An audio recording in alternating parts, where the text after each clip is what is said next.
Good morning students. आज आपण science वनचं आपलं जे पहिलं चॅप्टर आहे लॉज ऑफ मोशन हे आपण सुरू करणार आहे.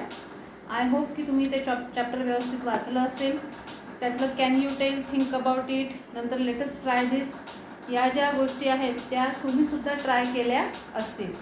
याच्यामध्ये जे टॉपिक्स आपल्याला शिकायचे आहेत ते टॉपिक्स कोणकोणते आहेत? First is motion, then distance and displacement, acceleration, Newton's laws of motion and related equations. त्यातलं सगळ्यात पहिलं आपल्याला बघायचं आहे motion of an object.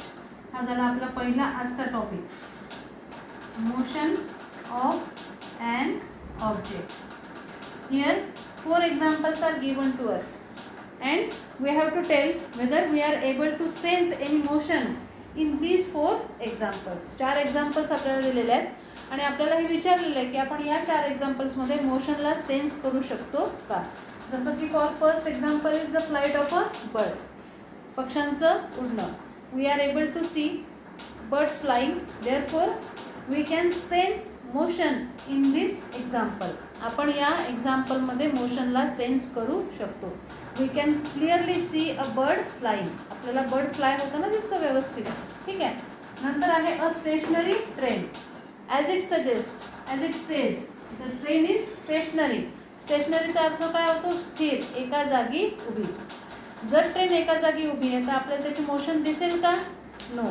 We are not able to see, to sense any motion in this second example. Second एक्झाम्पलमध्ये आपल्याला कुठेही motion झालेली दिसणार नाही.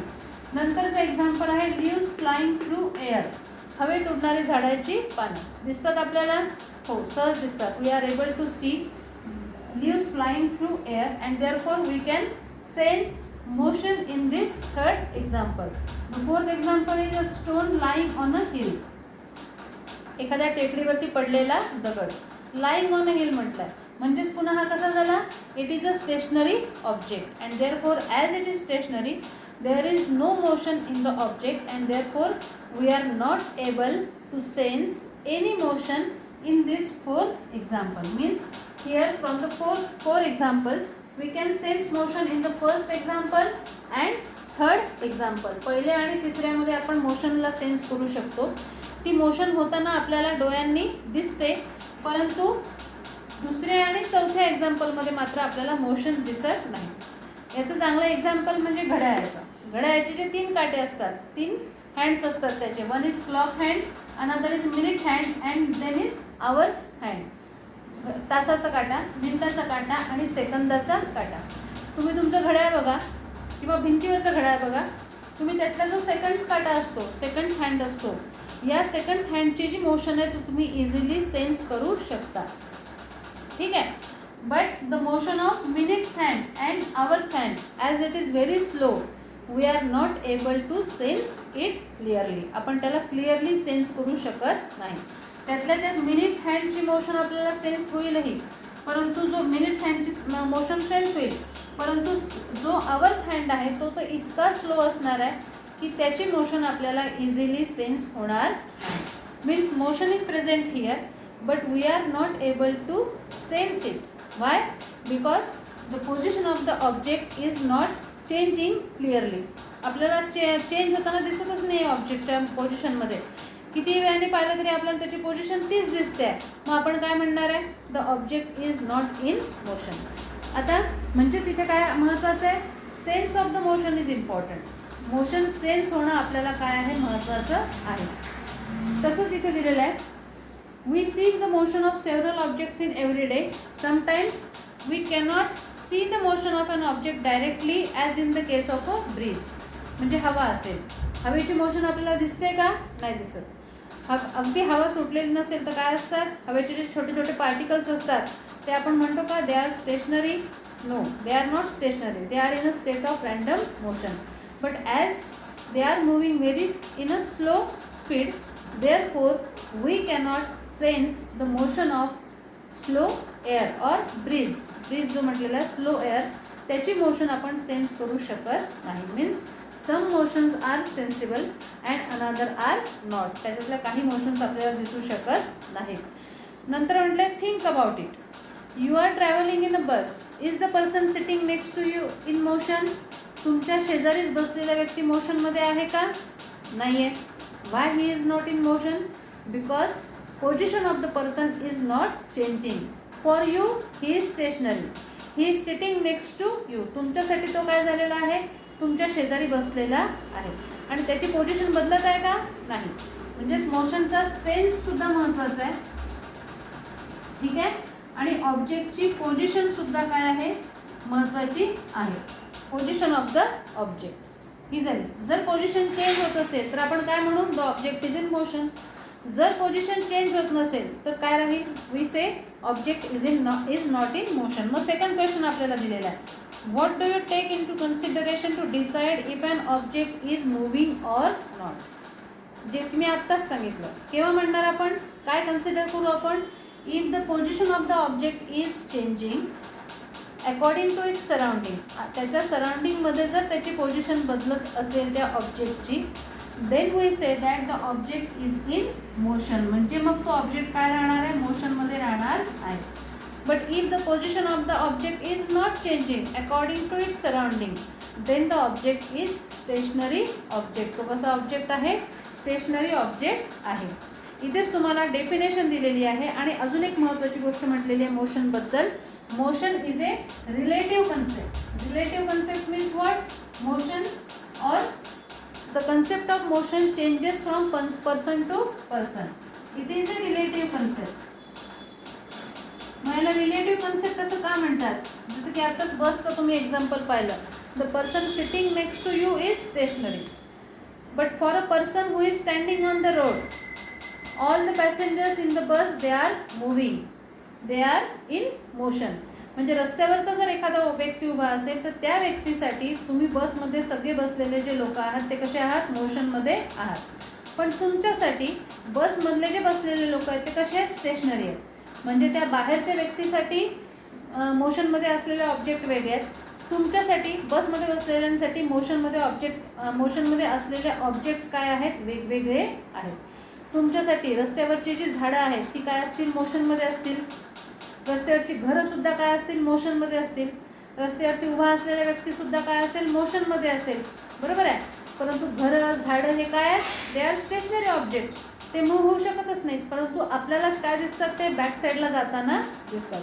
म्हणून म्हटलेलं आहे it is a relative concept. It changes from person to person. प्रत्येक व्यक्तीसाठी मोशनमध्ये असलेल्या ज्या वस्तू असतील त्या काय राहतील? वेगवेगळ्या राहतील. तसंच पुढे म्हटलेलं डेफिनेशन दिलेली आहे.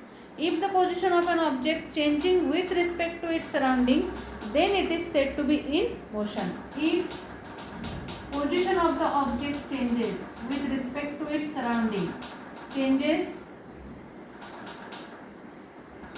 with respect to its surrounding. सराउंडिंगच्या याच्यामध्ये जर त्या व्यक्तीची किंवा त्या वस्तूची पोझिशन बदलत असेल, then we say that the object is in motion, the person is in motion. Otherwise the person is a stationary person. तो पर्सन काय असणार आहे? स्टेशनरी पर्सन असणार आहे. ही झाली मोशन ऑफ एन ऑब्जेक्ट. आता याच्याच पुढचा कन्सेप्ट आपल्याला दिलेला आहे. What is distance and displacement. या दुसऱ्या दोन क्वांटिटीज आपल्याला शिकायच्या आहेत. यांना क्वांटिटीज असं म्हणतात. फिजिक्समधल्या या काय आहेत? क्वांटिटीज आहेत. One is distance and another is displacement. Distance and displacement. आता पुन्हा एक एक्झाम्पल दिलेलं आहे आपल्याला इथे. एक या ठिकाणी ऑब्जेक्ट आहे ए. दिस इज ऑब्जेक्ट बी. ठीक आहे. आणि इथून असा पाथ आलेला आहे. ए ऑब्जेक्ट हा इथे आला, इथे झाला हा बी हा object. What we have to do? We have to measure the distance between points A and B in different ways as shown in figure. किती वेगळ्या प्रकारे आपण ए आणि बी मधलं अंतर मोजू शकतो? We can measure the distance between A and B in 3 different ways. One is in this direction. या डायरेक्शन मधून जे असेल अंतर ते आपण मोजू शकतो. Again from this direction also we can measure the distance between A and B. त्याच्यासाठी काय करावं लागेल? आपल्याला ए पासून निघावं लागेल. असा पूर्ण रस्ता कव्हर करत करत इथे बी पर्यंत जावं लागेल. तसंच इथून निघावं लागेल, इथून इथपर्यंत जावं लागेल. पण शॉर्टकट असतात ना आपले, शाळेला जायचा शॉर्टकट असतो किंवा अजून कुठे जायचा शॉर्टकट असतो, तसं इथे सुद्धा एक शॉर्टकट होऊ शकतो. इथून ए पासून निघालो आपण आणि सरळ सरळ इथे बी पर्यंत जाऊन पोहोचलो. हा झाला आपला शॉर्टकट. ठीक आहे. आपण जो ॲक्च्युअली पाथ फॉलो केलेला आहे तो कोणता आहे? This is the actual path followed. ठीक आहे. And what is A to B this distance, dotted distance? It is the shortest distance between A and B. Actual path followed हा झाला. ए to बी मधलं हे जे डॉटेड आहे ते काय? शॉर्टेस्ट डिस्टन्स म्हटलेलं आहे, सगळ्यात कमी अंतर दोन्हीमधलं. ठीक आहे. जसं की ए या ठिकाणी असेल आणि बी या ठिकाणी असेल, हा झाला मोठा रस्ता. ठीक आहे. आणि हे झालं या दोन मधलं शॉर्टेस्ट अंतर, शॉर्टकट. हा झाला लॉंग कट. ठीक आहे. हे झालं ॲक्च्युअल पाथ फॉलोड. हे झालं shortest distance between A and B. ठीक आहे. दुसरं उदाहरण दिलेलं आहे, डॉटेड लाईन मधलं डिस्टन्स आणि या याच्यातलं. आता हे डिस्टन्स काय असणार आहे? नॅचरली कमी असणार आहे, कारण कशापेक्षा? या फॉलोड पाथपेक्षा हे डिस्टन्स काय असेल? कमीच असणार आहे, कारण म्हणूनच त्याला काय म्हणते? It is non as shortest distance. दुसरं एक्झाम्पल आपल्याला दिलेलं आहे. दुसरं एक्झाम्पल कोणाचं दिलेलं आहे?